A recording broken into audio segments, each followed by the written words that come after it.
আসসালামু আলাইকুম বন্ধুরা, সবাই কেমন আছেন? আশা করি অনেক অনেক ভালো আছেন। আলহামদুলিল্লাহ, আমি অনেক ভালো আছি। Welcome to my YouTube channel trust IT Bangla.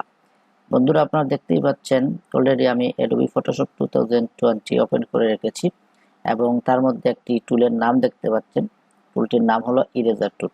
আজকে আমি ইরেজার টুল নিয়ে আলোচনা করব এবং তার ব্যবহার আমি দেখাবো কিভাবে ছবির ব্যাকগ্রাউন্ড রিমুভ করতে হলে আপনারা ইরেজার টুল দিয়ে তা করবেন। তাহলে চলুন বন্ধুরা, আমরা মূল কাজে যাই। আমি এটাকে রিমুভ করি। আপনারা দেখতে পাচ্ছেন যে একটা পিকচার, এই পিকচারটা আমার এবং এই একটা পিকচার, এই দুটো পিকচারে আমি নিয়েছি ইরেজার টুলের ব্যবহার দেখানোর জন্য। আমরা প্রথমেই ইরেজার টুলটিকে আমরা সিলেক্ট করব। সিলেক্ট করার পরে আমরা ব্রাশ টুলে যাব। যদি আমরা হার্ড রাউন্ড ব্রাশ টুল দিয়ে আমরা কাজ করতে চাই, তাহলে আমরা হার্ড রাউন্ড ব্রাশ টুলে আমরা ক্লিক করব। ক্লিক করার পরে আমাদের এই জায়গায় অপাসিটি দেখতে পাচ্ছেন আপনারা। অপাসিটি আমরা 100 রাখবো এবং ফ্লোটা আমরা 100 রাখবো। এখন যদি আমরা এই হার্ড রাউন্ড দিয়ে ব্রাশ দিয়ে আমরা কাজ করি, এই যে আপনারা দেখতে পাচ্ছেন, এই যে আমি কাজ করতেছি কিন্তু আমার পিকচারের ব্যাকগ্রাউন্ডটা রিমুভ হচ্ছে না। ঠিক আছে, কেন রিমুভ হচ্ছে না? আমি আবারও ব্যাকে যাই। কন্ট্রোল জেড দিয়ে আমরা ব্যাকে যেতে হবে। কন্ট্রোল জেড দিয়ে আমরা এভাবে করে আমরা ব্যাকে গেলাম। কেন আমার এই পিকচারটা রিমুভ হচ্ছে না? তার কারণ হলো যে আমার এই যে পিকচারটা রয়েছে, এই পিকচারটা এটা লক থাকার কারণে আমার ব্যাকগ্রাউন্ডটা রিমুভ হচ্ছে না। সেজন্য আমাকে কি করতে হবে? এই ব্যাকগ্রাউন্ড, এই পিকচারের লকটাকে আমাকে আনলক করতে হবে। সেজন্য আমাকে একটা ক্লিক করলেই হয়ে যাবে। এই যে আপনারা দেখতে পাচ্ছেন পিকচারটি আনলক হয়ে গেছে। এখন যদি আমি ইরেজার টুল দিয়ে আর ব্রাশ, হার্ড রাউন্ড ব্রাশ দিয়ে যদি আমি কাজ করি, তাহলে আমার এই পিকচারের ব্যাকগ্রাউন্ড এই যে আপনারা দেখতে পাচ্ছেন রিমুভ হচ্ছে। এই জায়গার সেটিংটা কিন্তু আপনাদেরকে রাখতে হবে। অপাসিটি 100% রাখতে হবে, ফ্লো 100% রাখতে হবে। যদি অপাসিটি আপনি 100% না রাখেন, ফ্লো 100% না রাখেন, তাহলে এই ছবিটার পিকচারটা রিমুভ করতে হলে দেখবেন আপনারা কি পরিমাণ রিমুভ হয়। আমি আবারও দেখাচ্ছি।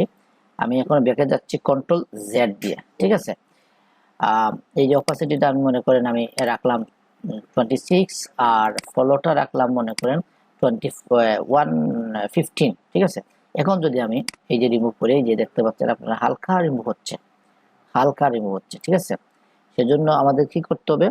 অপাসিটিটা আমাকে 100 রাখতে হবে, ফ্লোটা 100 রাখতে হবে। ঠিক আছে, এই যে আমরা 100 করলাম। তারপরে কন্ট্রোল জেড দিয়ে আবারও আমরা ব্যাকে গেলাম।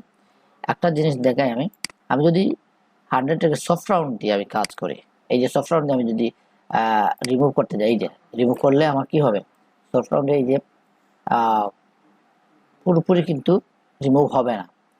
এই যে আমাদের এই জায়গাটা ছবিটা পিকচারটা আমরা আনলক করবো, এই সফট রাউন্ডে করবো, কিন্তু আমার ছবিটা কিন্তু রিমুভ হয়ে যাচ্ছে। আমরা চাই কিন্তু ছবিটা রিমুভ হবে না, আমরা চাই ছবির ব্যাকগ্রাউন্ড রিমুভ হবে। ঠিক আছে, সেজন্য আমাদেরকে কাজ করতে হবে হার্ড রাউন্ড দিয়ে। ওকে, আমরা আবারও ব্যাকে গেলাম। ব্যাকে গিয়া এই ছবিটা আমরা কি করলাম? আনলক করলাম। আর এই জায়গা থেকে আমরা হার্ড রাউন্ডটা নিলাম। হার্ড রাউন্ড না নিলে আমরা ছবিটা পুরোপুরি কি করতে পারবো না, এই যে ব্যাকগ্রাউন্ড রিমুভ করতে পারবো। ঠিক আছে, এখন আমরা অপাসিটিটা 100 রাখবো, ফ্লো 100 রাখবো। ঠিক আছে, রেখে আমরা এখন কাজ করব। বন্ধুরা, আমরা এখন কাজ করি। এই যে আমরা ব্যাকগ্রাউন্ডটা আমরা রিমুভ করতেছি। ঠিক আছে, ব্যাকগ্রাউন্ড রিমুভ করতেছি আমরা। আমরা যদি চাই আমাদের ব্রাশটা যদি চাই আমরা বড় করতে চাই, তাহলে কি করতে হবে? আমাদেরকে কিবোর্ডের রাইটে থার্ড ব্র্যাকেটে আমাদের চাপ দিতে হবে। ঠিক আছে, এই যে আমি রাইটে থার্ড ব্র্যাকেটে চাপ দিলাম। যদি আমি লেফটে দিই, এই যে আমি ছোট করতে পারবো। ঠিক আছে, এবার আমি একটু বড় করলাম, বড় করে আমি কাজটি করতে চাই। এই যে, ঠিক আছে, এই যে দেখতে পাচ্ছি কি সুন্দর আমরা রিমুভ করতে পারতেছি। এই যে রিমুভ করতে পারতেছি আমরা, এভাবে আমাদের রিমুভ করতে হবে খুব ধীরে ধীরে। ধীরে ধীরে রিমুভ করতে হবে। আমাদের প্রয়োজন ভেদে আমরা ব্রাশ ছোট বড় করব, ঠিক আছে? প্রয়োজন ভেদে আমরা ব্রাশটাকে ছোট বড় আমরা করব, ঠিক আছে? এখন আমাদের মনে করেন আমাদের ছোট করতে হবে ব্রাশ, এই যে আমরা ছোট করলাম, এভাবে করে আমরা আস্তে আস্তে খুব ধীরে ধীরে আমরা কাজটি করব। আমরা কি করব, আমরা জুম করে কাজ করবো। এই যে জুম করে আমরা ব্রাশটিকে আর ছোট করি, এভাবে জুম করে আমরা খুব ধীরে ধীরে আমরা ব্যাকগ্রাউন্ড আমরা রিমুভ করবো। এইভাবে দেখতে পাচ্ছেন বন্ধুরা, আমরা খুব ধীরে ধীরে ব্যাকগ্রাউন্ডটিকে আমরা রিমুভ করতেছি। এই যে খুব ধীরে ধীরে আমরা ব্যাকগ্রাউন্ডটিকে এই যে এভাবে করে ধীরে ধীরে রিমুভ করতে হবে।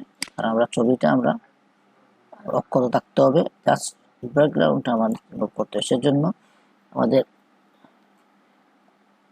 খুব এই যে করে ধীরে ধীরে রিমুভ করতে হবে।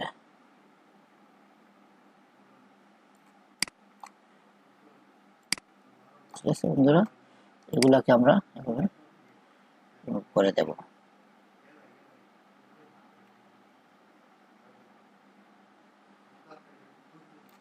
ঠিক আছে, আমরা উপরে তুলবো। উপরে তুললে আমাদের এই যে এই জায়গাটা আমরা অত্যন্ত সূক্ষ্মভাবে কাজ করব,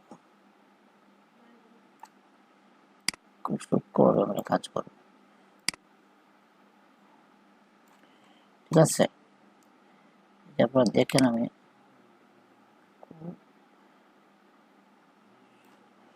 এই জায়গাটা একটু এই যে আবার একটু ব্রাশটাকে আমরা ছোট করব, ছোট করে কাজ করব। এই জায়গাটা অনেক সূক্ষ্মভাবে কাজ করতে হবে। এই যে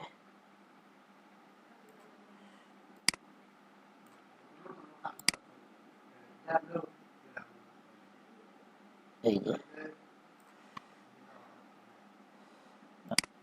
একটু সরিয়ে নেই, সরিয়ে উপরে তুলে দিই।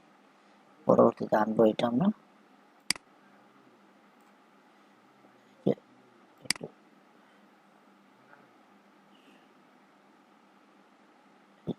সূক্ষ্মভাবে। ঠিক আছে, এই জায়গাটিকে আমরা খুবই সূক্ষ্মভাবে কাজ করতে হবে। এই যে কানের সাইডটাকে আমরা সূক্ষ্মভাবে আমাদেরকে আনতে হবে।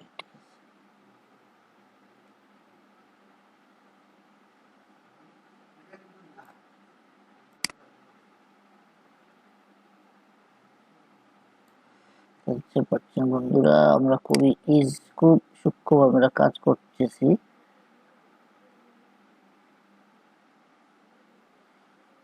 ঠিক আছে, আরো যদি আমরা চাই এগুলাকে একটু বড় করি, আমরা ব্রাশটাকে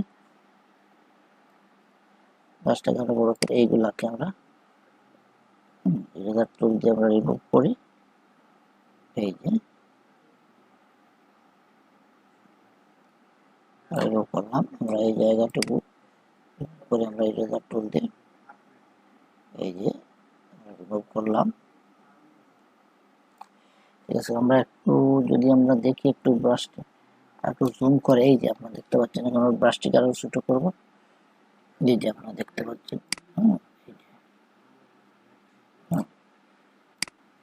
এই যে আপনারা দেখেন। ঠিক আছে, এই যে আপনারা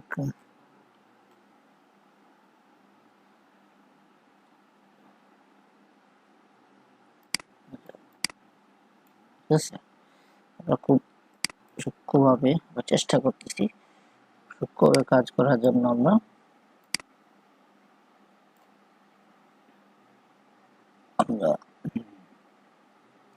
আশা করি আমরা ভিডিওর ব্যাকগ্রাউন্ড আমরা কিছুটা হলেও আমরা সুন্দর করতে পেরেছি।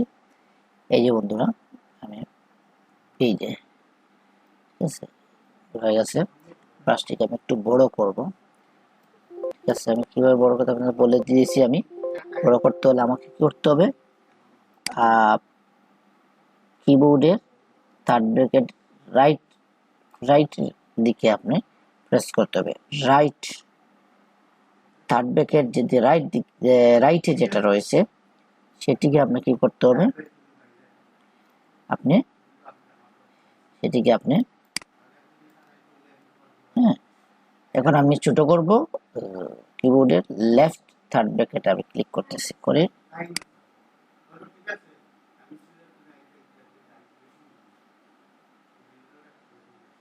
এই যে আমি ছোট করতেছি। ঠিক আছে, ব্যাকগ্রাউন্ড হয়ে গেল। এখন আমি কি করব, এখন আমি এই ছবিটাকে আমি মুভ টুলে যাব। ঠিক আছে, মুভ টুলে যাব। মুভ টুল দিয়ে আমি এই ছবিটাকে, আমার অলরেডি আমি ব্যাকগ্রাউন্ড রিমুভ করেছি, আমি ইরেজার টুল দিয়ে এখন মুভ টুলে যাব, গিয়ে আমি এই যে মুভ করে এই ছবিটা আমি এই জায়গায় নিয়ে আসতে চাই। এই যে আমি নিয়ে এসেছি। ঠিক আছে, এই জায়গায় নিয়ে এসে আমি নিয়ে এসে এই ছবিটাকে আমি এই জায়গায় সেট আপ দিলাম। মনে হচ্ছে আমি কি করতেছি, আমি সেলফি তুলেছি। ঠিক আছে, এভাবে আপনি ইরেজার টুল দিয়ে ব্যাকগ্রাউন্ড রিমুভ করে যে কোনো জায়গায় আপনি ছবি আনতে পারবেন, যে কোনো ব্যাকগ্রাউন্ডে। ঠিক আছে বন্ধুরা, আশা করি আপনারা আমার ইরেজার টুলের ব্যবহারটুকু আপনারা বুঝতে পেরেছেন এবং মনোযোগ সহকারে এই টুলের ব্যবহারটি আপনারা দেখবেন। যদি আমার এই ভিডিওটি ভালো লাগে আমার চ্যানেলটি সাবস্ক্রাইব করবেন, লাইক দিবেন, কমেন্টস করবেন। সবাইকে ধন্যবাদ, ভালো থাকেন, সুস্থ থাকেন।